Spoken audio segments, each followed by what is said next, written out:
ഈ കോമൺ ആയിട്ടൊരു court case report ചെയ്യുമ്പോഴത്തേക്ക് നമ്മൾ കോമൺ ആയിട്ട് ഇൻക്ലൂഡ് ചെയ്യുന്ന കാര്യങ്ങളെന്ന് പറയുന്നത് name, address and place of origin of all defendant, ചിലപ്പോൾ അവരുടെ ഏജുകളും ചില കേസുകളിൽ ഒഫൻസ് എന്താണ്, ഡിഫൻഡൻറ്റിൻ്റെ ഒപ്പീനിയൻ എന്താണ്, ഗിൽറ്റി എന്നാണോ നോട്ട് ഗിൽറ്റി എന്നാണോ അവർ ഉന്നയിക്കുന്നത്, the court where the case is being heard, the name of the judge or magistrate hearing the case especially when reporting the verdict or sentence, the name of the prosecution and defence lawyer. Court report write ചെയ്യുമ്പോഴത്തേക്ക് നിങ്ങളുടെ intro പോർഷനിൽ ഒരു finished case ആണെന്നുണ്ടെങ്കിൽ പോലും crime എന്താണ് എന്ന് വേണം ആദ്യം മെൻഷൻ ചെയ്യാൻ. അതിനുശേഷം മാത്രമേ കോർട്ട് ഡിക്ലറേഷൻ അല്ലെങ്കിൽ കോർട്ട് വേർഡിക്റ്റിൻ്റെ പ്രസക്തി ഉണ്ടാകുന്നുള്ളൂ. Many young reporters find this strange. They think that the court's decision is much newer than the crime. ആ ക്രൈമിനേക്കാൾ court sentence is so unusual ആണെങ്കിൽ മാത്രമേ അത് ന്യൂസ് വർത്തി ആവുന്നുള്ളൂ. അല്ലാത്തിടത്തോളം ന്യൂസ് എഴുതുമ്പോഴത്തേക്ക് ആ ക്രൈം തന്നെയാണ് ഫസ്റ്റ് പ്രയോറിറ്റി കൊടുക്കേണ്ടത് ഇൻട്രോയിൽ. ഓക്കെ,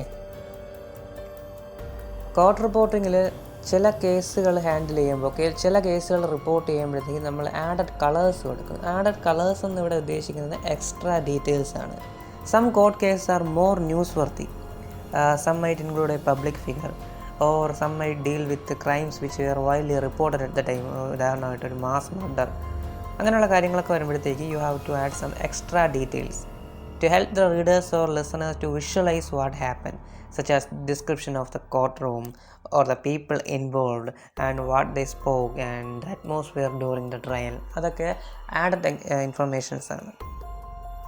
ബട്ട് മേക്ക് ഷുവർ ഈ പറയുന്ന ആഡഡ് ഇൻഫർമേഷൻസ് ഒന്നും നേരത്തെ മെൻഷൻ ചെയ്ത ആബ്സല്യൂട്ട് പ്രിവിലേജ് അല്ലെങ്കിൽ ക്വാളിഫൈഡ് പ്രിവിലേജ് പെടുന്ന കാര്യമില്ല. സോ ഇത്തരം ഡിസ്ക്രിപ്ഷൻസ് കൊടുക്കുമ്പോഴത്തേക്ക് കണ്ടംപ്റ്റ് ഓഫ് കോർട്ട്, കോടതി അലക്ഷ്യത്തിന് വിധേയമാകുന്ന വിധത്തിൽ എഴുതാൻ നിൽക്കരുത്.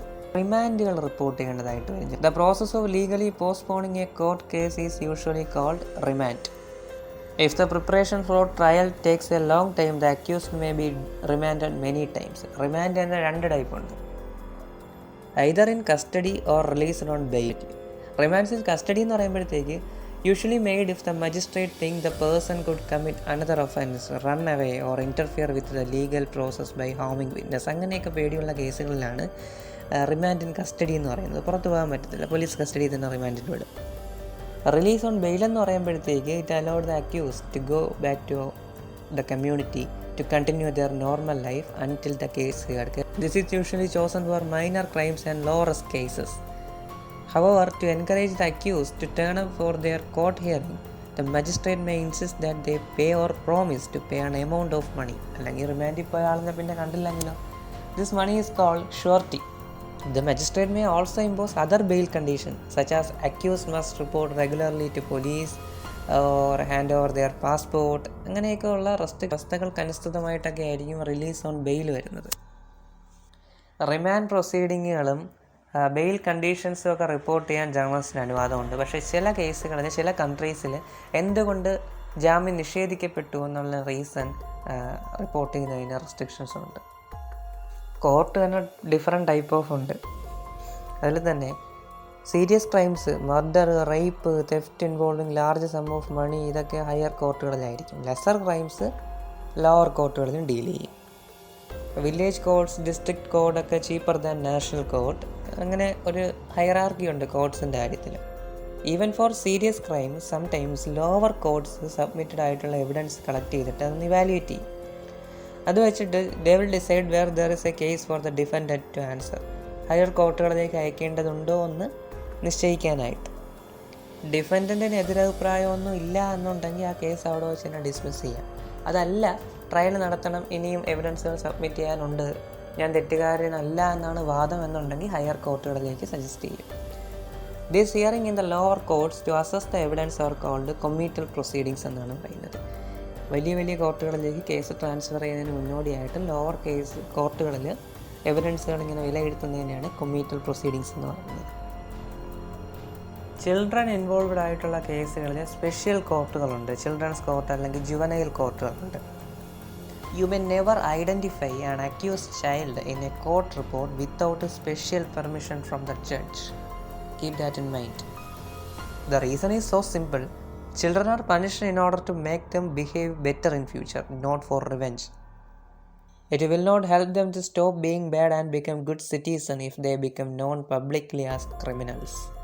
In short, it is important that no information is given which would identify the child. Family കോർട്ടുകൾ വാർത്താ പ്രാധാന്യമുള്ളതാവാറുണ്ട് because it is also a matter of great public interest when a well known figure is divorced. Family courts also hear cases involving children, typically custody orders and application for adoption. But the golden rule regarding children also applies here. They should not be normally be identified. In some countries, the court hearing involving children are conducted in camera for further procedures. There is also another fact you have to know, that there are some indecent evidence. The judge or magistrate to hear evidence which is intimate and may be indecent. For example, in a rape or sexual assault case, the evidence of a doctor who examined the victim after the assault may need to be heard by the court, but the evidence will be indecent and it should be treated with exclusivity. Also, there are certain circumstances where the court may decide to hear evidence in camera. No reporters or no other members of the public are allowed into the courtroom while the evidence is heard. So, even if you somehow manage to find out what's said, you are not allowed to publish. When you get familiar with this beat, you will understand more and more regarding court covering.